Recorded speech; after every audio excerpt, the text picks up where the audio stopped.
Sa wakas, nagkaroon na rin tayo ng Snapdragon sa mga Samsung phones. Kung nasasubaybayan nyo yung mga Samsung phones, Exynos na processor lang yung mga binibigay nila sa mga European countries o kahit na dito sa Pilipinas. Nagkaroon naman sila ng mga Snapdragon processor pero sa Korea lang. At ngayon na masaya ako na nagkaroon tayo ng Snapdragon 8 Gen 2 pa dito sa Samsung Galaxy S23 series. Pag-usapan natin yan magmula sa design, display, camera, performance, thermals at marami pang iba. Ako nga po pala si Paul Gutierrez ng Poltech TV at kung di ka pa nakapag-subscribe sa channel ko, it's better na hit mo na yung subscribe button at bell icon para updated kayo sa mga gatong unboxing, tips and tricks at kagaguhan sa channel na to. Una nating pag-uusapan yung design. Kapansin-pansin talaga na maganda yung frame nito at matibay talaga. Ang tawag nila dito is Armor Aluminum Frame. Kiniklaim ng Samsung o advertise ng Samsung na matibay tong frame na to at drop at scratch resistant siya. At masabi ko naman sa pag-hawak ko na matibay naman talaga yung frame na ginawa nila dito. Mapapansin mo na aluminum frame ang isang phone o metal frame yung isang phone kapag may antenna band siya sa mga gilid.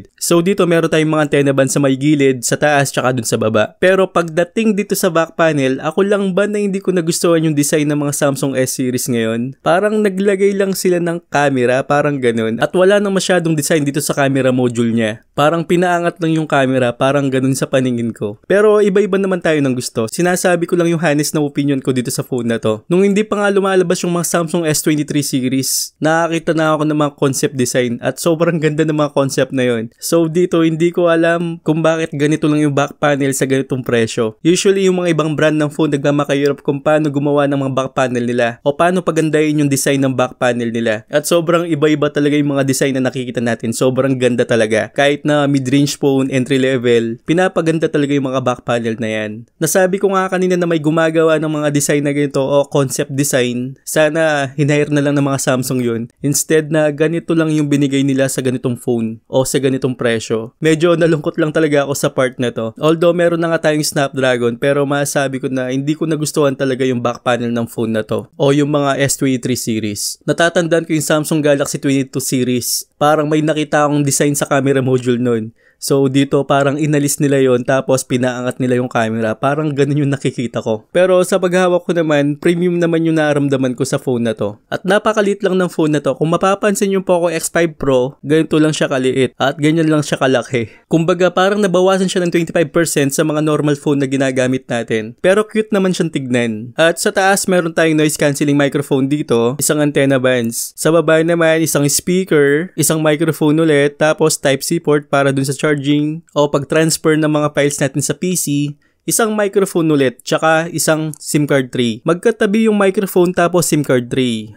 Alalahanin nyo na kapag tutusok kayo o aalisin nyo yung SIM card tray natin, tignan nyo mabuti yung mga butas na yan. Kung sakali, microphone yung matusok nyo kapag nagkamali kayo. So, alalahanin nyo lagi yun. Sa kabilang side, wala tayong makikita dyan. At sa kabila naman, meron tayong power button dito tapos volume rocker. At sa camera module nga, meron tayong tatlong camera dito. Metal na yung protection na ginamit dito at matibay naman sa paningin ko. At meron tayong isang flash. Dito sa display, meron tayong 6.1 inches Full HD Plus display. Ang tawag nila sa display dito is Dynamic AMOLED 2x display na mas maliwanag at maganda sa mga nakarang AMOLED ng mga Samsung. At meron tayong 120Hz na refresh rate dito. At ang touch sampling rate nito is 240Hz lang. At maramdaman natin yun sa games. Well, kung display lang yung pag-uusapan, ramdam ko naman na maganda sa paningin talaga. Kung panonood lang sa Netflix, YouTube, kahit sa games, maganda talaga siyang tingnan. O masarap talaga sa mata dahil nga dun sa AMOLED display niya. At kahit anong angle, malinaw pa rin. Wala akong problema sa display, maliban lang dito sa bezel niya. Kung mapapansin nyo yung Poco X5 Pro ko, napakaliit lang ng bezel sa may gilid. Pero kung ikukumpara mo dito sa Samsung Galaxy S23, na 3 times yung presyo o 4 times pa nga, medyo may kalakihan yung bezel ng Samsung Galaxy S23. Pansinin yung mabuti, symmetrical naman siya sa baba, pati sa taas, pati sa mga gilid. Pero ilang millimeter yata na mas malaki talaga siya kumpara mo dun sa X5 Pro. Na usually sa mga ganitong presyo, sana bezel-less na siya. So, yun lang yung napansin ko sa phone na to. At may kalakihan talaga kung ikukumpara natin sa mga mumurahin na phone. Pero sa paghawak ko naman, hindi ko naman siya mapapansin kung hindi mo talaga siya papansinin. Pagkatapos ng Samsung Galaxy S23, i-review rin natin yung Samsung Galaxy S23 Plus. At sasabihin ko rin yung honest opinion ko sa mga phone na to. Kaya subscribe lang kayo dyan, hit nyo yung bell icon para updated kayo sa ganitong reviews. Moving on dito sa camera, meron tayong 12 megapixel na ultra wide, 50 megapixel na wide camera, 10 megapixel na telephoto. Tapos sa front facing camera niya, meron tayong 12 megapixel front camera. Nagugustuhan ko yung image pressing ng phone na to. Ang ganda talaga, yung details, nakukuha nyo yung details, yung sakto yung kulay, hindi siya oversaturated na nakikita natin sa ibang phone. Kung sa ibang phone, sobra sa blue, sobra sa green, ito saktong-sakto lang talaga at kahit isum mo siya, malinaw talaga. Satisfied ako overall sa camera. At ang pinaka-wild talaga dito, meron tayong 8K at 30 FPS which is sa akin hindi natin ginagamit talaga to. Mata ako sa storage tapos medyo mauga. Hindi pa ako nakakita ng 8K talaga na perfecto talaga. Which is kahit sa phone na to, 30 FPS lang siya. Mas impressive to kumpara natin sa mga 8K na nakita ko. At nagustuhan ko rin yung 4K at 60 FPS nito. Hindi talaga siya mauga.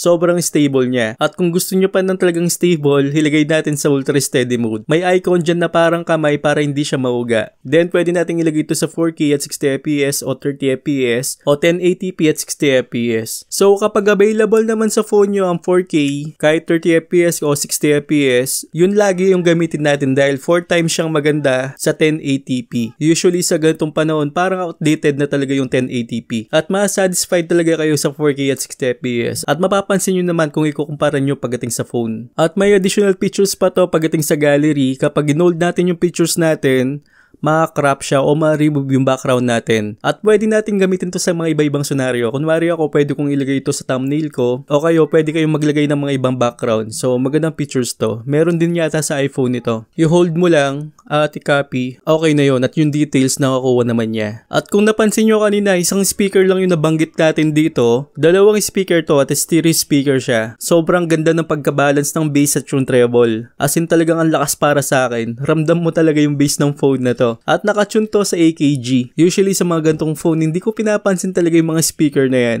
So dito nagulat ako na napakaganda ng speaker niya. At yung speaker niya is nasa front katabi ng punch-hole camera. Yung punch-hole camera napakalit din. Hindi nyo mapapansin yung isang speaker dito. Dito rin yung receiver natin pagdating sa calls. At nandyan rin yung speaker natin na sobrang lakas din. Ito yung sample speaker niya. Pakinggan nyo na lang. Depende yan sa phone nyo kung paano nyo siya pakinggan. Pero sa pandinig ko, sa personal, sobrang ganda at sobrang satisfied ako pagdating dito sa speaker. And all night, we'd stay up, it felt so right.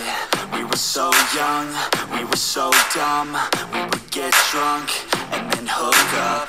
We were okay, we were alright. Staying awake, till the sunrise. Then sa battery, meron lang tayong 3,900 capacity ng battery. Sa ganito kaliit, saktong-sakto lang sa phone na to. At tumatagal naman siya almost a day. At depende rin sa mga task na ginagawa ko. Hindi ko in-expect na sa ganito kaliit na battery, tumatagal yung phone. Pero given na yun dahil maliit nga yung display nito. At parang power efficient na rin yung Snapdragon 8 Gen 2. So kahit na ganun yung battery, sa paggamit ko naman, tumatagal naman siya. At wala naman ako naging masyadong reklamo sa pagdating sa battery. Pwera lang kapag naglalaro tayo, 6 to 7 hours bago siya malobat. Which is normal lang sa isang phone dahil napakalit nga lang talaga ng display nito. Kumpara natin sa mga 6.8 inches na mga display, dito 6.1 lang.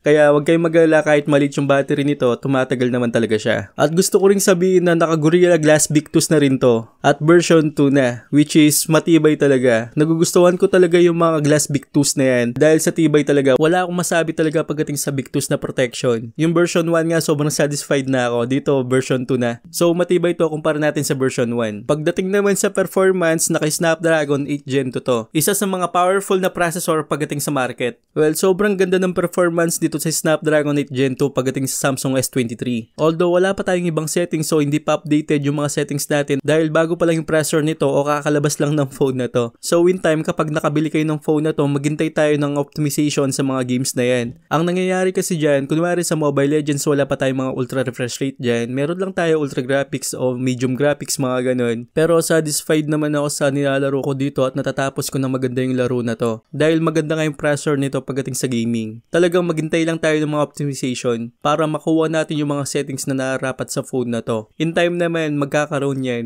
So, maghintay lang talaga tayo. Dito sa Genshin Impact naman, wala siyang lags pero may konting frame drops. Dahil tumataas nga yung temperature nito at given na yon dahil maliit yung heatsink na ginamit dito sa phone na to. Dahil maliit nga yung phone. At maramdaman mo yung init na yan dahil metal frame yung ginamit dito. Pero sa pagtest ko naman dun sa Samsung Galaxy 23 Plus, mas na-enjoy ko yung paglalaro doon ng mga games dahil dahil malaki nga yung screen at maganda yung thermals kumpara natin dito sa Samsung S23 lang. So para sa akin, maganda yung thermals ng Samsung S23 Plus compare natin dito. At 8 minutes pa lang sa throttle test ko, bumaba na yung performance niya. Which is, maramdaman mo talaga yung init. At kapag nasa heavy games ka talaga like Genshin Impact, maramdaman mo talaga na umiinit yung phone dahil ang taas ng requirements ng games na to. At huwag kayong mag-alala, hindi ako naglalaro sa YouTube dyan. Naiintindihan ko naman ng ibang creator na sobrang hirap mag-download ng Genshin Impact talaga. Usually, oras talaga bago mo laro itong games na to. Parang 2 oras o 3 oras pa nga minsan. Depende sa data natin o depende sa wifi natin. Kung may na yung data natin, sobrang tagal talaga mag-download dyan. Pero after nun, at nalalaro ko na, masaya ako dahil nabibigay sa inyo yung tamang review sa phone na to. At lalo ako mahirapan kung fake reviews lang yung bibigay ko sa inyo. So dito talagang dinadownload natin yan. At ilang araw ko pa tinatapos yan. Almost 4 days, minsan 7 days pa nga sa isang phone. At tinetest ko talaga lahat yan para maibagi ko sa inyo yung tamang review. At pag nabili nyo yung phone na to, magiging tama yung review ko.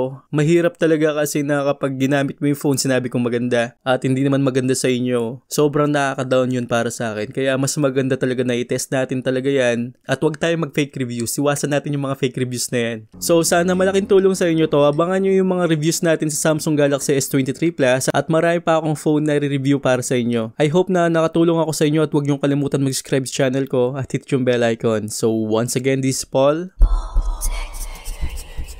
When the sun rises